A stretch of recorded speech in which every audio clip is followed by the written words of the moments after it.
بسم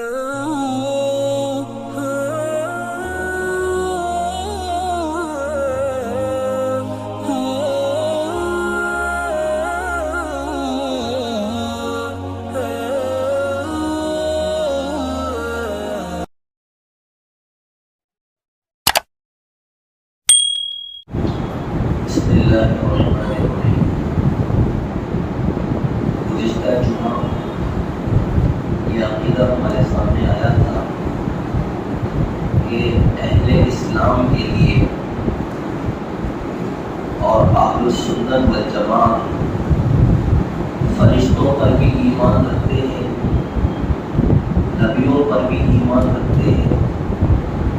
اللہ نے جتنی کتابیں اپنے پیغمبروں پر اتاری ہے ان ساری کتابوں پر بھی ایمان رکھتے ہیں اور اس بات کی گواہی دیتے ہیں کہ یہ سارے کے سارے انبیاء اور یہ ساری کتابیں برحق تھیں، سارے انبیاء بھی برحق تھے، سارے انبیاء کو جتنی کتابیں اور جتنے صحیفے اللہ نے دیے ہیں وہ سارے کے سارے برحق تھے۔ اور ہم اہل سنت والجماعت اہل قبلہ کو مسلمین اور مومنین مانتے ہیں۔ اہل قبلہ کو ہم مسلمان اور مومن مانتے ہیں۔ اہل قبلہ کس کو کہتے ہیں؟ اہل قبلہ کہتے ہیں ایسے آدمی کو جو دین کے تمام بنیادی اور ضروری باتوں پر ایمان رکھتا ہو۔ جتنے سارے لوگ دین کی اہم بنیادی ضروری باتوں پر ایمان رکھتے ہیں وہ مسلمان کہلائیں گے، وہ مومن کہلائیں گے۔ تو ایسے لوگ جو دین کی اہم ضروری بنیادی باتوں پر ایمان رکھتے ہیں وہ اہل قبلہ کہلاتے ہیں۔ اہل قبلہ کا معنی یہ نہیں ہے کہ جو کعبۃ اللہ کی طرف رخ کر کے نماز پڑھے وہ اہل قبلہ، یہ معنی اس کا نہیں ہے۔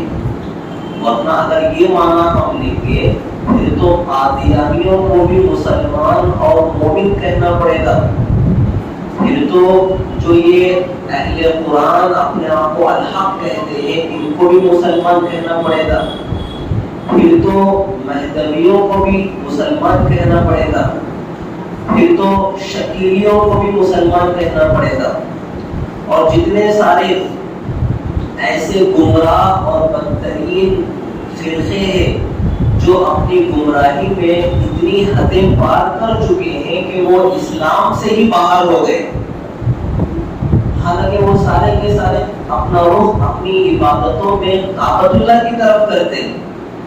اگر اہل قبلہ کا معنی ہم یہ لیں گے کہ کعبۃ اللہ کی طرف منہ کر کے عبادت کرنے والے لوگ، تو پھر ان سارے لوگوں کو بھی مسلمان کہنا پڑے گا، حالانکہ یہ سارے وہ لوگ ہیں جو دین کی اہم بنیادوں کا انکار کرتے ہیں، دین کی اہم بنیادوں کا انکار کرتے ہیں۔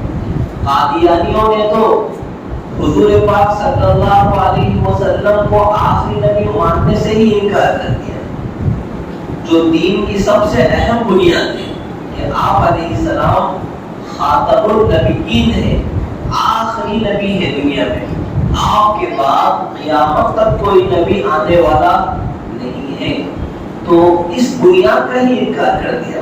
اور حضور کے مقابلے میں جو ہے ملعون بدنام زمانہ مرزا غلام قادیانیوں کو آخری نبی ماننے لگے۔ تو جب دین کی اتنی اہم بنیاد کا انکار کیا ہے انہوں نے، تو یہ مسلمان کیسے ہو سکتے ہیں؟ یہ 1,00,000 مرتبہ بھی اپنے آپ کو مسلمان کہہ لیں، منتیں کر لیں اپنے آپ کو مسلمان کہلانے کے لیے، لیکن پھر بھی ایسے لوگ کافر ہی رہیں گے، کافر ہی نہیں رہیں گے۔ جو بندہ آپ علیہ السلام کے ختم نبوت کا انکاری ہو جائے وہ ہمارا کبھی نہیں ہو سکتا۔ اسی لیے ایسے لوگ چاہے کتنی بڑی پگڑی پہن لے سر پہ اپنے، چاہے کتنی بڑی داڑھی رکھ لیں، جسموں پر، لیکن پھر بھی ان کے لیے ہمارے دلوں میں کوئی نرمی نہیں رہے گی، ہم پھر بھی ان کو کافر ہی کہیں گے، پھر بھی ان کو کافر ہی کہا جائے گا۔ یہ بات اچھی طرح سے ذہن نشین رکھیں۔ ایسے ہی شکیلی ہے اور ایسے ہی اہل قرآن جو اپنے آپ کو الحق کہتے ہیں، انہوں نے تو حدیث نبی کا ہی انکار کر دیا۔ دین کا جو دوسری اہم بنیاد ہے کہ دین کی جو معلومات ہمیں ملے گی، نمبر 1 قرآن مجید سے ملے گی، نمبر 2 نبی پاک صلی اللہ علیہ وآلہ وسلم کی احادیث مبارکہ سے ہمیں دین کی معلومات ملے گی۔ تو دین کا یہ جو دوسرا بنیادی ماخذ ہے، دوسرا بنیادی اہم مرکز ہے، اسی کے انکاری بن گئے اور کہتے ہیں کہ ہم صرف قرآن کو مانتے ہیں، حدیث کو ہم نہیں مانتے۔ تو ایسے ایسے لوگ بہت سارے نمونے اس وقت میں جو ہے سماج میں، سوسائٹی میں، مارکیٹ میں عام ہے۔ اسی لیے جو اپنی گمراہی میں جتنی حدیں پار کرے گا اسی کے مطابق اس کا حکم بھی ہوگا۔ جو کوئی بھی گمراہ آدمی ایسا ہو کہ وہ دین کی اہم اور بنیادی ضروریات کا انکار کرے گا، کسی ایک کا بھی انکار کرے گا، وہ مسلمان باقی نہیں رہے گا، وہ کافر ہو جائے گا۔ تو اہل قبلہ کا معنی میں نے بتایا، اہل قبلہ ایک شرعی لفظ ہے اور اس کا مطلب ہے کہ وہ لوگ جو دین کی اہم بنیادی ضروری باتوں پر ایمان رکھتے ہوں، جیسے اللہ پر ایمان رکھا جیسا رکھنا چاہیے، نبی پر ایمان رکھنا جیسا رکھنا چاہیے، ایسے ہی صحابہ پر، فرشتوں پر، آخرت پر، جنت پر، جہنم پر، حشر پر اور تقدیر پر، جتنی بنیادی باتیں ہیں شریعت کی، ان ساروں پر ایسا ایمان رکھنا جیسا رکھنا چاہیے، یہ ایمان والا ہونے کے لیے ضروری ہے۔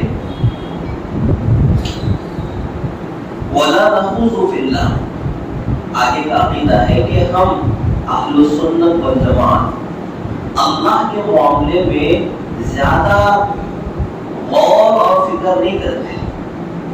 اللہ کی ذات ایسی ہے، دلوں میں آتی ہے، عقل میں نہیں آتی۔ آدمی اپنی عقل کے ذریعے سے اللہ کے موجود ہونے کو تو جان سکتا ہے کہ اللہ موجود ہے، اس کائنات کا ذرہ ذرہ، پتا پتا پکار پکار کر کہتا ہے کہ وہ ذات موجود ہے، وہ اندیکھی طاقت موجود ہے اور صرف ایک ہے، ایک سے زیادہ نہیں کوئی خدا، کوئی رب۔ تو آدمی اپنی عقل کے ذریعے سے اللہ کے موجود ہونے کا پتہ لگا سکتا ہے، آدمی اپنی عقل کے ذریعے سے اللہ کے ایک ہونے کا پتہ لگا سکتا ہے کہ اللہ ایک ہی ہے، ایک سے زیادہ خدا نہیں ہو سکتے۔ تو اپنی عقل سے ہم یہ چیزیں تو جان سکتے، لیکن اللہ کی ذات اور اللہ کی صفات کی حقیقت عقل کے ذریعے سے نہیں جانی جا سکتی۔ انسانی عقل کی جو حدیں ہیں ان سے بہت اوپر کی چیز ہے اللہ کی ذات اور اللہ کی صفات۔ تو اللہ کی ذات اور صفات کی حقیقت کو بندہ اپنی عقل کے ذریعے سے حاصل نہیں کر سکتا، اس کا صحیح علم جو ہے نہیں سمجھ سکتا کہ اللہ ہے تو کیسے ہے ہوں گے، کیسے ہوں گے اللہ، جو ہے کیسے دکھتے ہوں گے اور کیسا اللہ کا اسٹینڈ ہوگا۔ اس قسم کی جو غلط خیالات انسانی دماغ میں آتے ہیں تو یہ آدمی کو نہیں سوچنا چاہیے۔ کیوں؟ اس لیے کہ ہماری حدوں سے باہر کی چیزیں، جو ہماری عقل کی حدوں میں آنے والی چیزیں ہیں ان کو تو عقل استعمال کی جا سکتی ہے، لیکن جو عقل سے مابعد ہے، عقل سے اوپر کی چیزیں ہیں کہ عقل ان حقیقتوں تک نہیں پہنچ سکتی، ان چیزوں کے بارے میں عقل استعمال کرنا بے وقوفی ہے۔ اسی لیے آدمی کو عقل مند بننا چاہیے، بے وقوف نہیں بننا چاہیے، کہ جن چیزوں کا علم اللہ نے زمین پر اتارا ہی نہیں ہے، جو چیزیں انسانی عقل سے بہت پرے ہیں، ایسی چیزوں کو حاصل کرنے کی بے وجہ کوشش نہیں کرنی چاہیے۔ تو اسی لیے ہم اللہ کے بارے میں زیادہ غور اور فکر نہیں کرتے، زیادہ ڈیپتھ میں جانے کی کوشش نہیں کرتے. وَلَا نُمَارِي فِي دِينِ اللَّهِ، اور اللہ کے دین کے معاملے میں ہم جھگڑتے نہیں ہیں. اللہ کے دین میں جھگڑے پیدا نہیں کرتے. جو اللہ نے احکامات دیے ہیں بس اسے قبول کر لیتے، اسے قبول کر لیتے. اب دنیا میں جو بدترین قسم کے لوگ ہوتے ہیں وہ قرآن مجید کے احکامات کو اپنے انداز سے جو ہے سیٹنگ کرنے کی کوشش کرتے ہیں. جیسے کوئی آدمی حرام خور ہو، سود خور ہو، سود خوری کی اس کو عادت پڑی ہوئی ہے اور بغیر سود کے اس کو سکون ہی نہیں ملتا. تو ایسا سود خور اور حرام خور جب یہ جانتا ہے کہ قرآن مجید میں تو اللہ نے سود خوری کو، حرام خوری کو حرام قرار دیا ہے، سود کے ذریعے سے پیسہ حاصل کرنا، کھانا کمانا جائز نہیں ہے، حرام ہے. جو لقمہ بھی سودی مال سے آپ نے اپنے پیٹ میں ڈال رہا ہے حقیقت میں وہ جہنم کے انگارے اپنے پیٹ میں بھر رہا ہے اور اللہ سے جنگ کا اعلان کر رہا ہے، اللہ اور اس کے رسول سے اعلان جنگ کر رہا ہے.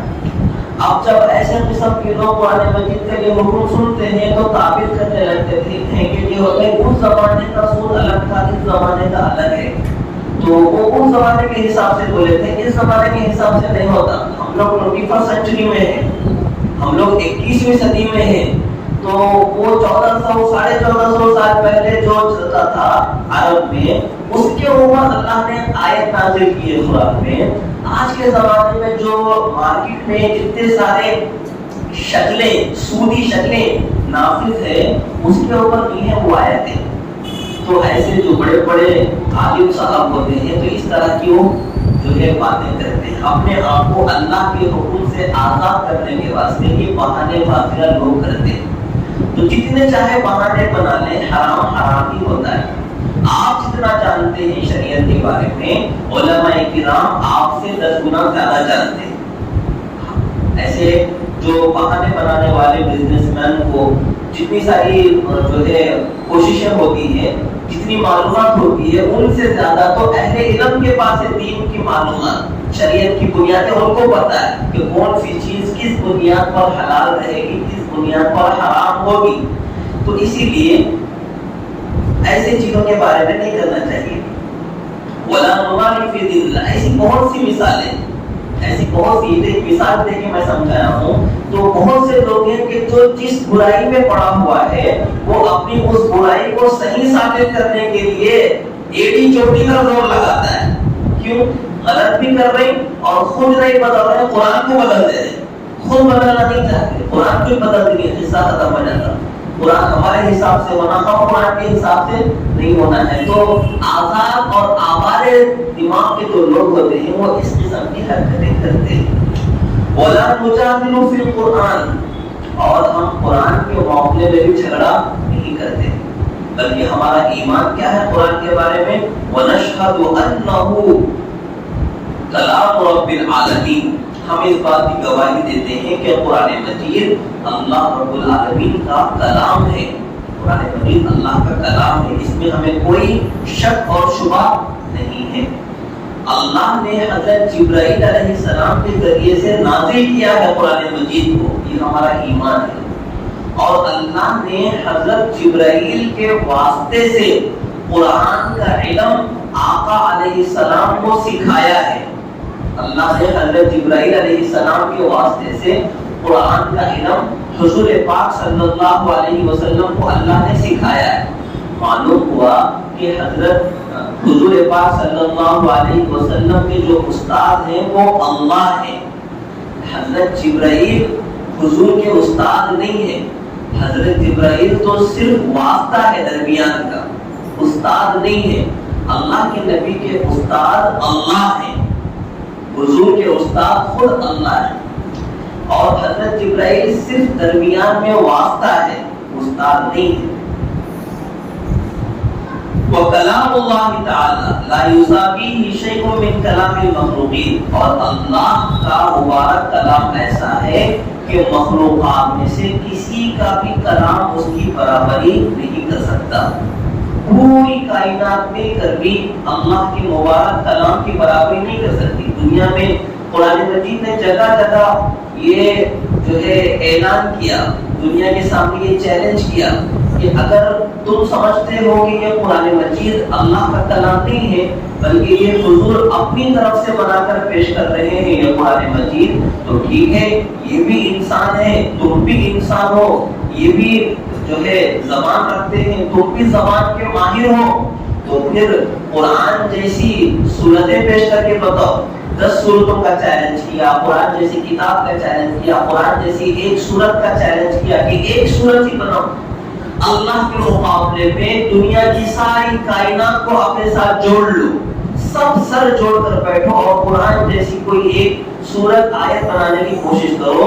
1450 سال گزر چکے ہیں، کسی نے اتنی جو ہے کارنامہ کرنے کی ہمت نہیں ہو پائی، اور جن بدنصیب لوگوں نے کوششیں کی وہ دنیا میں ذلیل ہی ہوئے ہیں، عزت ان کو حاصل نہیں ہوئی، یعنی ان کی حرکتوں پر دنیا نے ان کو واہ واہ نہیں دی بلکہ صرف جو ہے ان کو شیم کیا ہے، یعنی ہنسی ہے دنیا ان کے اوپر کہ یہ کوئی کلام ہے قرآن کے مقابلے کا، کسی بھی قسم سے قرآن کی ٹکر ہی نہیں ہے اس کو۔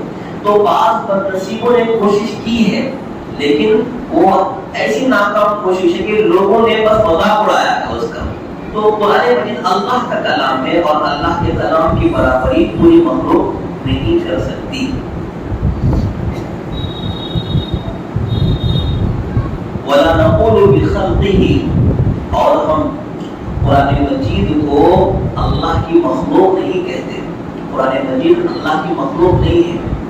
عرش سے لے کر لوح و قلم سے لے کر آسمانوں اور زمینوں یہاں تک کہ حضور پاک صلی اللہ علیہ وآلہ وسلم بھی اللہ کی مخلوق ہیں، لیکن قرآن مجید کلام نفسی یہ اللہ کی مخلوق نہیں ہے، یہ اللہ کی صفت ہے، یہ اللہ کی مخلوق نہیں ہے، قرآن مجید یہ اللہ کی صفت ہے۔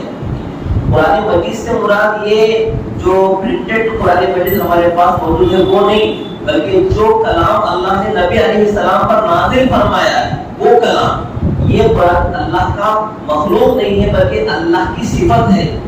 جس طرح اللہ ہمیشہ سے ہے، اللہ کی یہ صفت بھی ہمیشہ سے ہے، بہت بڑا مقام ہے قرآن مجید کا۔ تو اللہ جو ہے قرآن مجید اللہ کی مخلوق نہیں ہے بلکہ اللہ کی صفت ہے۔ صدیوں پہلے اسلام کے ابتدائی دور میں غالباً 3ری صدی تھی ہوگی، ایک بہت بڑا فتنہ ابھرا تھا معتزلہ کی طرف سے، اور بادشاہ وقت بھی اس فتنے میں مبتلا ہو گیا تھا۔ وہ فتنہ یہی تھا کہ قرآن مجید اللہ کی مخلوق ہے یا نہیں ہے، تو سارے لوگ ایک طرف ہو گئے تھے کہ قرآن اللہ کی مخلوق ہے۔ لیکن حضرت امام احمد بن حنبل رحمۃ اللہ علیہ جو دنیا کے 4 مشہور اماموں میں سے چوتھے امام ہیں، وہ اللہ کی خاطر مضبوط اڑ گئے کہ اللہ کا قرآن اللہ کی مخلوق نہیں ہے بلکہ اللہ کی صفت ہے۔ تو ساری دنیا ایک طرف ہو گئی، بادشاہ کے ڈر سے بہت سارے علماء بھی ایک طرف کو ہو گئے۔ حضرت امام احمد بن حنبل رحمۃ اللہ علیہ حق کے ساتھ کھڑے رہے اور اس بنیاد پر ان کو جیل میں ڈال دیا گیا، اور روزانہ جیل میں کوڑے لگائے جاتے تھے کہ اپنا موقف بدلو، اپنی رائے بدلو اور قرآن مجید کو اللہ کا جو ہے مخلوق مانو قرآن مجید کو۔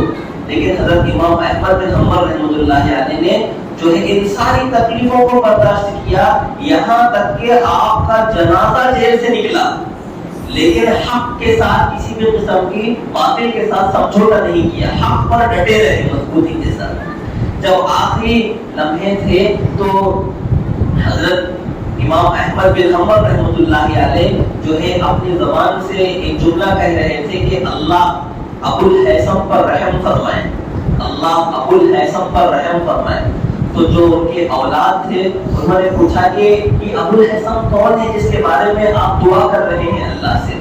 تو حضرت امام احمد بن حنبل رحمہ اللہ نے فرمایا کہ جب میں جیل میں تھا اور تکلیفیں برداشت کر رہا تھا، مجھے کوڑے مارے جا رہے تھے روزانہ، تو یہ ایک بندہ تھا جو چور اور ڈاکو تھا اور اپنے اس جرم کی وجہ سے وہ جیل میں بند تھا، وہ میرے قریب آیا اور مجھ سے کہنے لگا، اے احمد بن حنبل، میں ایک ڈاکو ہوں اور میں ایک چور ہوں اور اسی بنیاد پر میں جیل میں بند ہوں،